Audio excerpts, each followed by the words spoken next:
नमस्कार। आज आपण गणेश घाट कल्याण येथे आलेलो आहोत। येत्या 2 महिन्यामध्ये गणपती उत्सव आणि त्यानंतर येणारा नवरात्र उत्सव इथे साजरा होतो। सगळं देवीचं गणपतीचं विसर्जन करण्याची ही महत्त्वाची जागा आहे आणि आज या जागेवरती या नदीपात्राचं या खाडीपात्राचं काय स्वरूप झालेलं आहे बघा। ही संपूर्ण जलपर्णी इथे वाहत आलेली आहे। बऱ्याच लांबचा प्रवास करत इथपर्यंत आलेली आणि ही अशीच खाली खाडीला खाडीला जाते।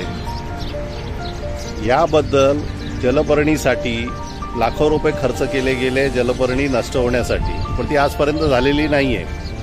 लाखो रुपये खर्च करू नये हा प्रश्न तसाच राहिला आहे। आणि ह्या गणेश घाटाची स्थिती बघा। हे सगळा कचरा हा कसा काय इथे जमा होतो आणि कोण करतं आणि प्रशासन याच्यावर काय करतं? नाही म्हटलं तरी समोरच आपल्याला हा मोठा डोंगर दिसतोय, हा कचऱ्याचा डोंगर आहे। अशा अवस्थेमध्ये या ठिकाणी भाविक येऊन आपल्या गणपतीचं आणि देवीचं विसर्जन करतात। या सगळ्या गोष्टी करता आवाज उठवण्यासाठी आपल्याकडे सामाजिक कार्यकर्ते श्री शुक्ला सर उपस्थित आहे आणि आपण शुभम गोवेकर म्हणून हे सामाजिक कार्यकर्ते आहेत। त्यांची ही स्वच्छ भारत अभियान संस्था आहे।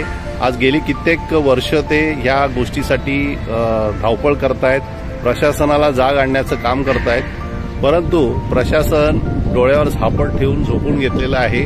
म्हणून ही आज आपण बघितलेली ही सगळी स्थिती दिसते। शुभम जी, आप बताइए, आप क्या कहना चाहेंगे इस बारे में? मैं सर लोगों से यही विनती करूंगा, पहले जो नागरिक हैं उनसे मेरा ये विनती है कि कम से कम आप जो है आप लोग खुद जो है जागरूक बनिए। आप केवल आरोप मत लगाइए और आप ऐसे मुद्दों पर अभी जन भागीदारी कीजिए, जिससे कि पूरे देश में परिवर्तन हो सकता है। उसके साथ साथ मैं अपने देश के प्रधानमंत्री जी से, महाराष्ट्र सरकार से और कल्याण डोंबिवली महानगर पालिका से सिर्फ इतना विनती करना चाहता हूँ कि ये परिस्थिति कैसे सुधरेगी आप बताइए। हमारी भी टीम तन मन धन से सदैव जहां जैसी जरूरत पड़ेगी हम लोग उसके लिए लगे हैं, क्योंकि हमारे बप्पा का विसर्जन स्वच्छ और निर्मल पानी में होना चाहिए। ये हम पिछले कई सालों से प्रयास कर रहे हैं। वही एक प्रयास आज हमारे पत्रकार साहब जी के द्वारा मिलकर हमको मौका मिला है करने का, तो मैं वो करना चाहता हूँ। सर, तुमचं काय म्हणणं आहे? तुम्ही राष्ट्रीय स्तरावरती आणि इथल्या स्तरावरती तुमची संघटना जे काही काम करते, आता ह्या स्वरूपामध्ये महापालिका आणि राज्य सरकार यांच्याकडनं तुम्हाला काय अपेक्षा आहे? मुळात सर्वात पहिला तर हा जो दुर्गाडी किल्ला आहे, पुण्यश्लोक छत्रपती शिवाजी महाराजांच्या पदस्पर्शाने पावन झालेला दुर्गाडी, ज्यावेळेस शिवछत्रपतींनी पहिला आरमार आपल्या देशाचं निर्माण केलं त्यावेळेस ते इथे निर्माण केलं, ह्या पट्ट्यात निर्माण केलं।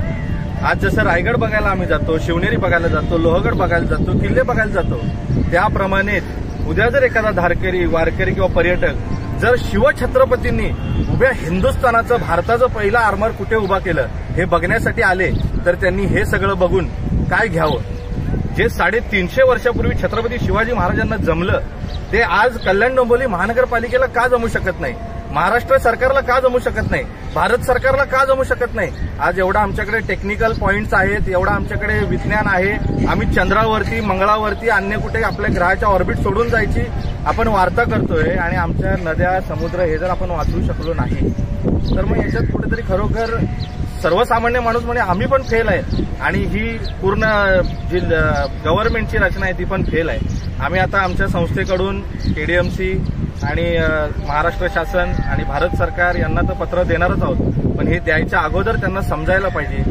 त्या जागेमध्ये आता थोड्या दिवसात गणेश विसर्जन होणार आहे, त्याच्यानंतर नवरात्रीमध्ये देवींचं विसर्जन होणार आहे। विचार करा, या जागेत आपण उभा राहू शकतो का? नाक धरून उभा राहावं लागेल एवढी दुर्गंधी आता थोड्या वेळात तिथे जर पाऊस पडला, चिखल झाला तर सुटेल आणि अशामध्ये आपण आमच्या देवांचं विसर्जन करणार आहोत। हा खरोखर हिंदू धर्माचा सुद्धा अपमान आहे आणि हा होऊ नये म्हणून आम्ही मुख्यमंत्री साहेब, माननीय आमच्या देशाचे पंतप्रधान माननीय नरेंद्रजी मोदी साहेब आणि कल्याण डोंबिवली महानगरपालिकेचे आयुक्त यांना आम्ही या ठिकाणी अर्ज देणार आहोत।